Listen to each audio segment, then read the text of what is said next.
Rien de plus à faire, en tout cas, à mon humble avis, hein, bien sûr. Ouais, je rejoins Audrey, hein. Pour l'instant, ces deux hommes, ils sont pas dangereux au classement général. Donc, la Wanty Nippo, eux, il faut qu'ils se désintéressent de cette course. En tout cas, la chasse à l'étape, ça les intéresse pas. Eux, ce qu'ils veulent, c'est garder le maillot de leader ce soir, que les écarts restent comme celui-ci, sachant que tout à l'heure, le leader a pris encore 2 secondes de bonification. Donc, pour l'instant, l'étape se passe très bien pour Félix Horn-Christophe. Il faudra être vigilant dans le dernier tour parce que ça risque de faire bim bam boum. Lui, ce qui l'importe, c'est garder un œil sur les personnes qui sont dangereuses pour le général. Pour l'instant, tout va bien. Alors, on a un duo, Christian Bagatin, l'italien de la MBH Banque Balan, accompagné par Antoine Hu, le coureur français du CIC Nantes. Et on a un groupe de 5-6 coureurs qui tentent de faire la jonction avec un coureur de l'équipe Raiko, on a un coureur de l'équipe Decathlon, AG2R La Mondiale, un Astana, un Arkea, BNB Hotel, on a un Wagner Bazin. Voilà, c'est on est dans cette partie descendante, on sort de la ville d'arrivée Le Pertre. Il y en a 2 qui vont devenir 4, qui pourraient devenir 8, voire 10, ces têtes de peloton. Faut insister, Antoine, voilà, mais ils sont rejoints à l'instant même par un coureur de la Raiko et un coureur de l'équipe Decathlon AG2R La Mondiale. En tout cas, comme à chaque fois, la différence se fait à cet endroit-là. Donc là, il faut vraiment insister. On est à 7 km de l'arrivée. On a vraiment une belle carte devant Antoine Hu qui est extrêmement en forme. On a un coureur de la Decathlon AG2R La Mondiale qui est peut-être Antoine Lotte qui, lui, par contre, est placé au général. Donc c'est un bon coup, mais derrière c'est vraiment tout le monde est là. Il est 13e à 1,13, hein. Je vais dans votre sens, hein, ouais. Thibaut. Donc pour l'instant on n'a pas encore fait le point sur le coureur, l'autre coureur, le 4e coureur. Coureur de la Raiko, me semble-t-il, hein, c'est le maillot à Gansberman. Ça. Et derrière c'est Arkea BNB Hotel qui est un petit peu à contre-temps.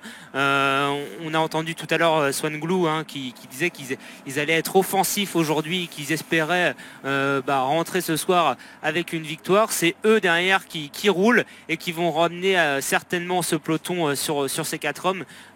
Pour l'instant là, on a vu Arkea BNB Hotel rouler tout à l'heure derrière l'échappée matinale. Ils sont un peu à contre-temps et quand ça attaque, ils font pas partie des hommes les plus en forme, mais eux ce qu'ils veulent certainement c'est emmener Emmanuel Ocou au sprint. En tout cas il a les capacités, le coureur Emmanuel Ocou, hein, qui a fait un top 10 très récemment sur Paris-Roubaix et qui est plutôt en forme sur ce Tour de Bretagne, qui accumule les places d'honneur mais pas encore de victoire. Donc voilà, la stratégie à mon avis pour eux c'est de rentrer le plus vite possible.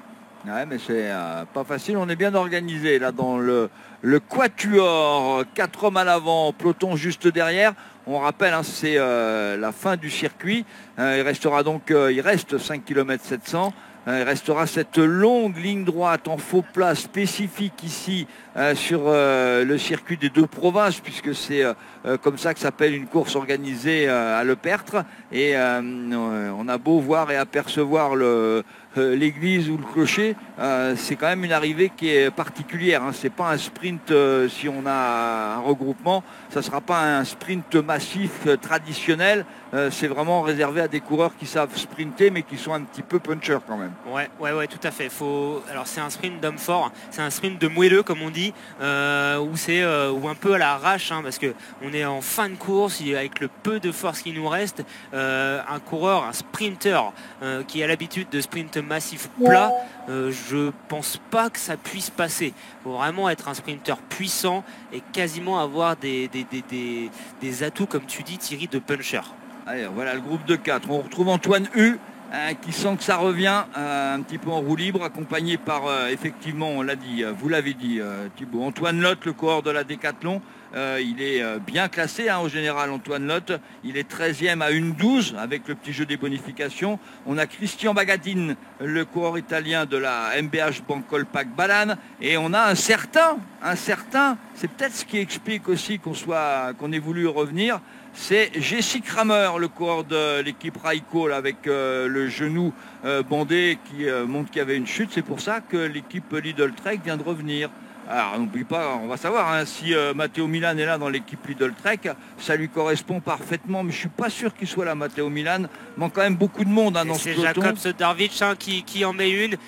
Directement, il y a un coureur du VCP de Loudéac qui réagit, mais il a l'air très fort. Attention, lui qui est adepte du contre-la-montre et des efforts solitaires, c'est un effort qu'il connaît. Et Guérande, c'était un peu comme ça quand il a gagné l'an dernier. Ouais, il y avait moins, il restait moins de monde, mais là on le voit derrière, les coureurs ils sont à plat ventre, ils essayent de réduire l'écart, mais Jacob Sodervich il en a mis une belle. Alors il prend pas énormément d'avance, il regarde derrière. Je pense qu'il va se relever. En tout cas, c'était intéressant. Je ne serais pas surpris de voir vraiment une grosse attaque d'un coureur qui a encore le jus nécessaire pour faire des différences. On a eu une belle course, on a eu une course de mouvement et surtout les coureurs sont fatigués. On a déjà un Emmanuel Ocou en deuxième position, le coureur d'Arkea BNB Hotel. On a un coureur qui est leader au classement général, Félix Hand Christophe, qui est bien placé et très très vigilant. Il est en 5-6e position. Voilà, c'est un circuit difficile. Et pourquoi avec les qualités qu'il a, notre leader du classement général, il a toutes ses chances aujourd'hui encore. C'est bien pour ça, je disais, il peut faire un peu le ménage, parce qu'il a pris 2 secondes tout à l'heure sur le dernier rush. C'était le passage sur la ligne au deuxième tour. Et on rappelle, 10, 6 et 4 secondes pour les 3 premiers de l'étape du jour. Et là, effectivement, il est parfaitement placé. Et bravo, parce que Audrey nous l'avait dit, c'était son regard sur la moto.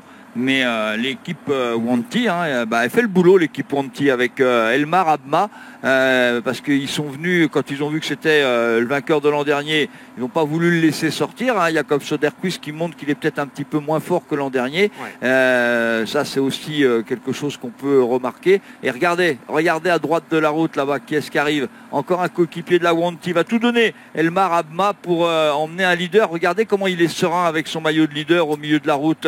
Regarde un peu à droite, ça sort du côté de la Visma. Allez. En tout cas, on a tous les hommes forts. C'est Tim Rex là qui vient d'attaquer le coureur de la Visma. En tout cas, on a tous les hommes forts de ce début de Tour de Bretagne. On a pu apercevoir Noah Hobbs dans les 5 premières positions, le vainqueur de la première étape. On a pu voir Aubin Sparfel, le coureur de la Décathlon AG2R, la mondiale, qui a aussi dynamité et été très actif.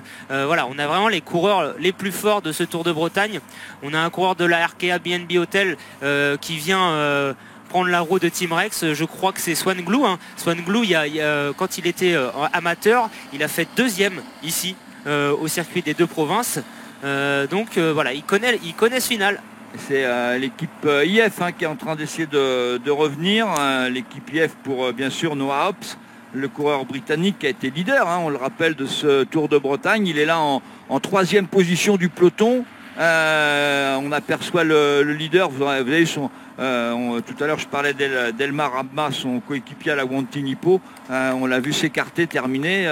D'autres équipes vont maintenant mener la tête de peloton avec les hommes forts. Je regarde un petit peu qu'est-ce qui est là-bas pour la Groupama. Est-ce que on va faire attention avec la Groupama parce qu'on peut être surpris.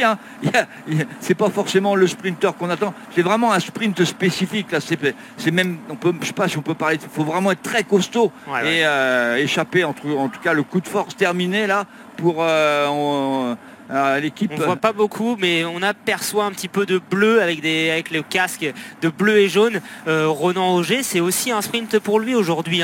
C'est vrai. C'est plus encore pour lui que le jour où il a terminé 2e, il a pris le maillot. Il y a pas mal de prétendants. Alors, il y a pas mal de monde. On a 40, une cinquantaine de coureurs, peut-être un petit peu moins, mais je suis pas sûr que. Et c'est Émile Toudal, je crois encore, qui est en train d'attaquer. Il est infatigable. J'ai l'impression que c'est Émile Toudal. Derrière, là, c'est le EF toujours au kilomètre. Qui fait le coup du kilomètre. Derrière, c'est EF qui prend encore la chasse à son compte. C'est dire si Noah Hobbs doit être fort. Ça grimace. Hobbs, il doit être costaud. Il est bien sorti le coureur parce que derrière ça se regarde. Ça se regarde qui va faire l'effort. C'est pas fait. Si, voilà, ça va se faire. Je crois qu'il y a eu une chute derrière encore une fois. Encore. Ouais, je crois avoir vu une chute. En tout cas, il y a eu une grosse vague. Faudra regarder. On est dans les 3 derniers kilomètres. En tout cas, le coureur de la Colo Quick, il nous fait encore une forte impression. Mais ça revient et qui revient 500 mètres. Un coureur de la Wanty-Nippo. C'est très très très long. Il est mort. Il a essayé de relancer, là, regardez, mais non, ça va être dur. Je crois que c'est Zenomonen, le coureur de la Wanty là, qui donne tout. Il est sorti, attention aux 300 mètres. Si c'est lui, il est capable de s'imposer avec le travail pour Noah Hobbs de la 200 mètres. Noah Hobbs qui lance juste avant les 200 mètres. Emmanuel Oku dans la roue. Ça va lancer, Il va revenir. C'est Noah Hobbs, le plus fort. C'est Noah Hobbs le plus fort. Attention à Emmanuel Oku qui remonte fort. Mais non, il n'y a rien à faire. Surpuissant Noah Hobbs, deuxième victoire. Deuxième Aubin Sparfeld, troisième Emmanuel Oku.